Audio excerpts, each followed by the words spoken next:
കലിപ്പിലാണ്. അതിർത്തി കടന്ന അരിക്കൊമ്പൻ തമിഴ്നാടിനും തലവേദനയാവുകയാണ്. പെരിയാർ കടുവാ സങ്കേതത്തിൽ നിന്നും തമിഴ്നാട് വനമേഖലയിലെ മേഘമലയിലെത്തിയ അരിക്കൊമ്പൻ കൃഷി നശിപ്പിക്കുകയും വനം വകുപ്പിന്റെ വാഹനം തകർക്കുകയും ചെയ്തുവെന്നാണ് റിപ്പോർട്ടുകൾ പുറത്തുവരുന്നത്.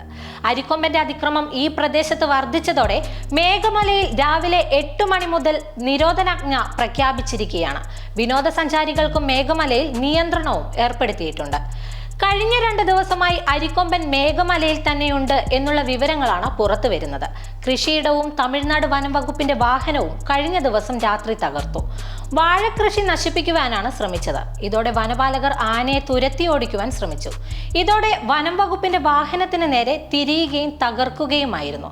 നിലവിൽ വനപാലകരും നാട്ടുകാരും ചേർന്ന് തമിഴ്നാട്ടിലെ തന്നെ വനമേഖലയിലേക്ക് അരിക്കൊമ്പനെ ഓടിച്ചിരിക്കുകയാണ്.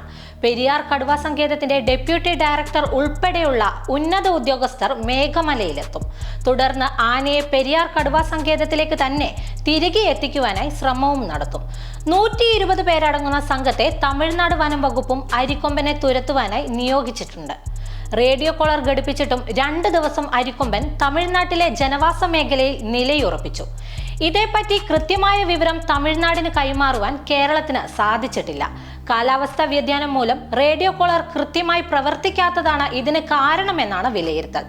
ചില സമയങ്ങളിൽ സിഗ്നലുകൾ ലഭിക്കുന്നില്ലെന്ന് വനം വകുപ്പ് തന്നെ പറയുന്നുണ്ട്. നേരത്തെ മണലൂർ എസ്റ്റേറ്റിൽ നിന്നുള്ള അരിക്കൊമ്പന്റെ ദൃശ്യങ്ങൾ പുറത്തു വന്നിരുന്നു.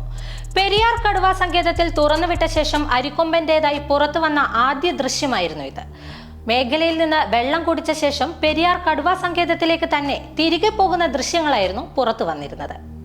മേഘമല ഭാഗത്ത് ആനകളുടെ ആക്രമണം നടന്നുവെന്ന വാർത്ത കഴിഞ്ഞ ദിവസം തമിഴ്നാട്ടിലെ പത്രങ്ങൾ പ്രസിദ്ധീകരിച്ചിരുന്നു. വീടിന്റെ ചില ഭാഗങ്ങൾ തകർത്തതിന്റെ വിവരണങ്ങളും ചിത്രങ്ങളും പത്രികയിൽ നൽകിയിരുന്നു. തോട്ടം തൊഴിലാളികളുടെ വീടിന്റെ വാതിൽ തകർക്കുകയും അരിച്ചാക്കുൾപ്പെടെ നശിപ്പിക്കുവാൻ ശ്രമിച്ചതുമായിരുന്നു വാർത്ത.